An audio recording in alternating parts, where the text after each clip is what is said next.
Olá, tudo bem? Nosso Mentes em Pauta de hoje traz o tema culpa. Tudo bem, Bia? Tudo bom. Tô me sentindo culpado. De quê? Ai, porque tem horas que eu não consigo te dar total atenção. Ai, não se culpe, porque eu não tenho essa impressão de você. Obrigado. Então isso é um problema seu, tenho É que te dizer verdade. isso. Eu vou ter que ligar com isso. Mas, Bia, brincadeiras à parte, o que seria a culpa?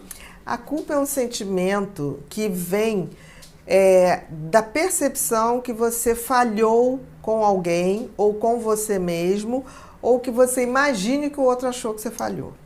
Então, assim, a culpa está sempre relacionada a algo do passado, né? Porque é algo que você deixou de fazer ou fez e se arrependeu.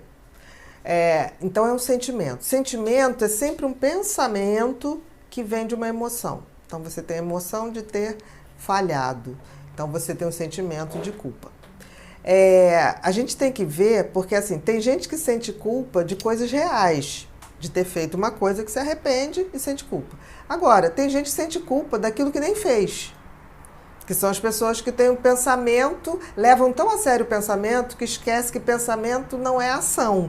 Eu posso me arrepender do que eu fiz, mas eu não posso me arrepender do que eu pensei, né? Senão a gente, por exemplo, eu seria uma criminosa se um dia eu pensasse, tipo assim, eu queria acabar com aquela pessoa. Você, no momento de raiva, pode ter um pensamento desse tipo em relação a alguém, mas se você não fez, você não tem como sentir culpa. Então a gente tem que ter muito cuidado, por exemplo, que as pessoas ansiosas tendem a viver no futuro. Então a pessoa fica assim, ai, não vai dar certo aquilo não vai acontecer. E muitas vezes essas pessoas são tomadas de sentimentos de culpa, mas do que não ocorreu, do que elas imaginam que possa acontecer. Real, não é real. E eu ia até, justamente quando você entrou, eu ia falar se a culpa vem antes da ansiedade ou a ansiedade vem antes da culpa. Igual aquele biscoitinho, ele é mais crocante antes, enfim.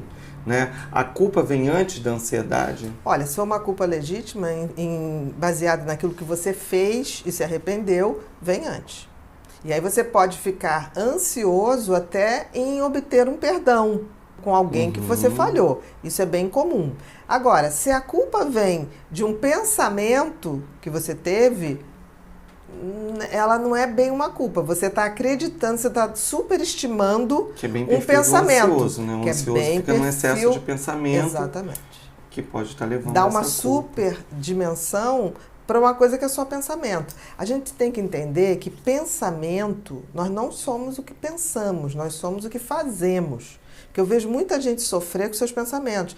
Pensamento é uma função cerebral, mas nós somos mais do que um pensamento, nós somos mais do que nós pensamos.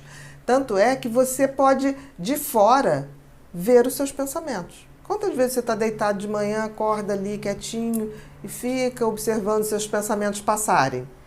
Você é essa pessoa que observa seus pensamentos. Pensamentos, ela é só do cérebro, não é da mente e nem do seu espírito. Então, a gente tem que começar a entender que nem todo pensamento traduz o que a gente é. Nós não somos o que pensamos. Existe alguma forma da gente lidar com essa culpa ou aprender a eliminar essa culpa?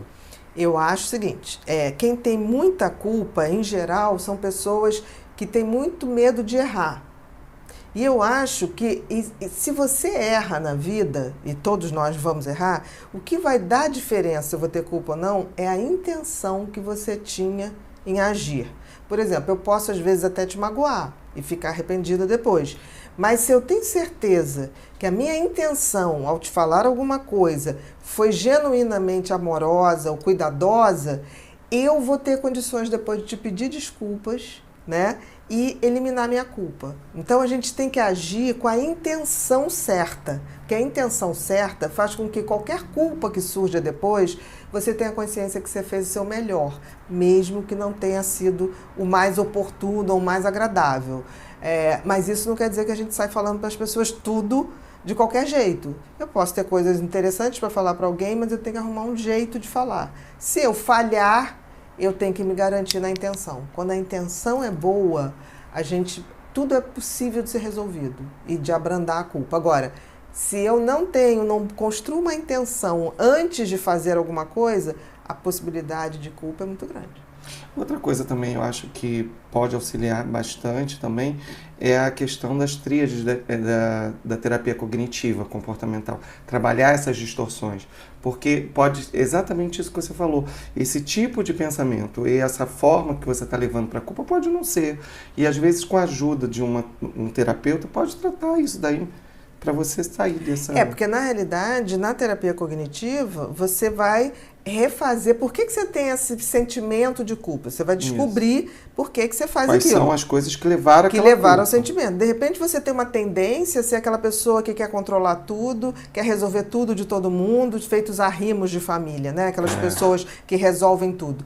Então, de repente, você vai ter uma tendência a ter muito mais culpa, porque você acha realmente que você é responsável por todo mundo. Ninguém é responsável por ninguém, né? Em última instância, cada um tem a sua contabilidade com a vida, né? O que eu acho interessante quando a gente está sempre conversando, Bia, é que você sempre traz, dentro daquele tema, você faz a gente ter uma visão mais holística daquele olhar. Quando a gente falou de culpa, né, a gente começa num padrão. E aí você já está finalizando aí, trazendo que, assim, essa culpa vem por trás de tantas outras coisas que às vezes você tem na sua vida também.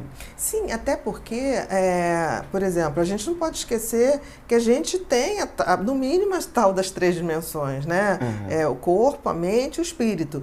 E eu costumo dizer o seguinte, se você não tiver o teu espírito ligado no sentido de você, observar seus pensamentos, você não tem a tal da intenção, da intuição na hora de agir. Então não dá para desconectar as coisas. Nós somos seres, pelo menos, tridimensionais. E não lidar com isso, talvez seja a grande capotagem que a gente vem tendo durante todo esse tempo. Obrigado, Bia. Nada, meu querido.